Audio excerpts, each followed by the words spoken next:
नमस्कार शेतकरी बांधवांनो, मी योगेश भास्करराव गायधनी। आज आम्ही धुळ्यामध्ये आहोत। धुळ्यामध्ये कुठे आहोत आपण?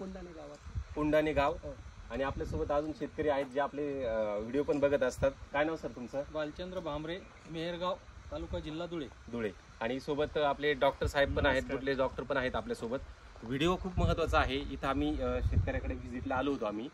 आता सध्या लागवड बरेच जण करताय, काही जणांना लागवड करायची आहे, काही जण करताय। तर लागवडी करताना होणाऱ्या काही चुका आहेत, त्या चुका नको व्हायला, ते म्हणजे ड्रिप इरिगेशनच्या याच्यामध्ये ड्रिप तुम्ही कसं करता, इनलाईन आहे ऑनलाईन आहे, बरोबर? तो महत्त्वाचा विषय। आता ऑनफिल्ड इथं लागवड झालेली आहे। त्याच्यानंतर सगळ्यात महत्त्वाचं असतं अंतर म्हणजे दोन लाईन मधलं अंतर। जर समजा आमचं म्हणणं असतं की तुमचं VNR असेल किंवा रेड डायमंड जर असेल तर तुम्ही अंतर हे साधारणतः 10, 11, 12 फुटापर्यंत घेऊ शकता। तैवानच्या बाबतीत एवढं अंतर घ्यायची गरज नाहीये। दोन झाडांमधलं अंतर हे 6 फूट असायला पाहिजे। हे कशाचं? VNR किंवा रेड डायमंडसाठी। तैवानसाठी 6 फुटाचं नसायला पाहिजे। याच्याने होणार काय, म्हणजे जे तुम्ही तैवान पिंकची जर लागवड करत असाल तर तैवान पिंकची लागवड कमीत कमी 8 फुटापासून तुम्ही चालू करू शकता। 7 फूट पण कमी होऊन जातं, बरोबर? 8x4 पर्यंत जाऊ शकता तुम्ही। 9x4 करा, 9x5 करा, 10x5 करा, 10x4 करा, हे चालणार आहे। पण आत्ताची लागवड बघा, तशी समजा इथे जी लागवड झालेली आहे त्या दोन लाईन मधलं अंतर जर तुम्ही बघितलं तर साधारणतः किती फूट आहे? 12 फूट, बरोबर? हे 12 फुटाचं अंतर आहे।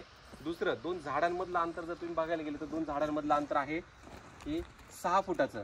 आणि दुसरी गोष्ट आता होतं काय बघा, आता ड्रिपचं मी सगळ्यात महत्त्वाचं ही लागवडीचं सांगितलं, आता ड्रिपचं सांगतो तुम्हाला, मी स्वतः दाखवतो तुम्हाला। ड्रिप करताना जमीन तुमची जर माळरान किंवा खडकाळ जमीन जर असेल तर तुम्ही ही इनलाईन असायला पाहिजे, बरोबर? आता इथं इनलाईन केलेली आहे बघा। आता मी साधं सिंपल दाखवतो, इनलाईन केलेली आहे। आता इनलाईनचा विषय कसा आहे, रूट झोन। आता हे आपलं पेरूचं झाड आहे, बरोबर? पेरूच्या झाडाच्या इथे रूट झोन हा एवढाच आहे, याचा छोटा रूट झोन आहे, बरोबर? हा छोटा जो रूट झोन आहे, इथं पाणी न पडता पाणी पडतं ह्या बाजूला, पाणी जातं इकडच्या बाजूला, इथं जात नाही पाणी। आणि त्याच्यामुळे होतं का, इथं उष्णता क्रिएट होते।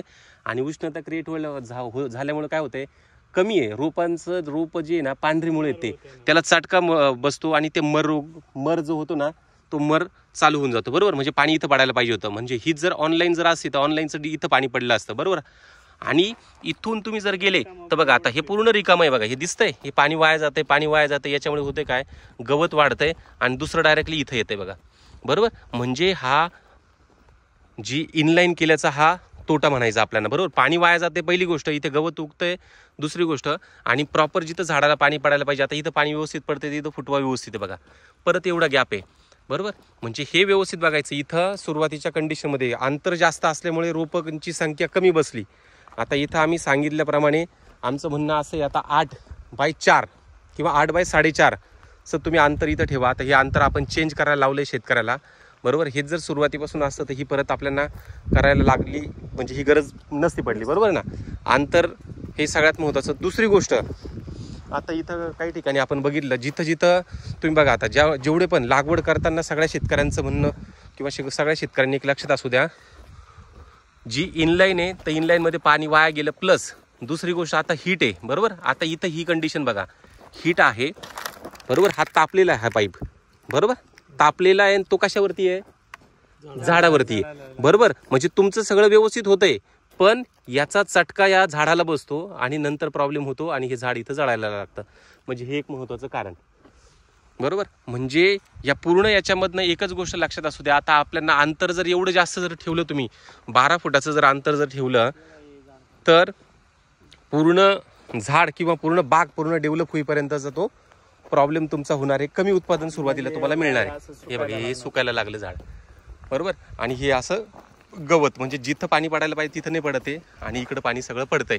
म्हणून आता यांना आपण सांगितलेला सगळ्यात महत्त्वाचा की आता काय करायला सांगितलं, आता मी डिस्टन्स कमी करायचं। आता आपण 8 फुटावरती घेतोय साधारणतः। आता ह्या 3 लाईन जर तुम्ही बघितल्या तर ह्या किती फुटाच्या आहे, किती फूट होत आहे? 24 फूट होत आहे।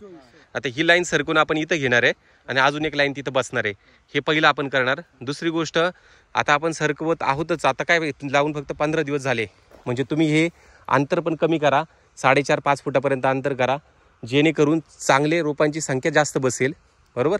आणि हे भविष्यात आपल्याला जो आता हे आपण ड्रिप सिलेक्ट केलंय, हे नंतर भविष्यात चांगलं असणार आहे, पण सुरुवातीला ते आपल्याला लगेच असते नाहीये।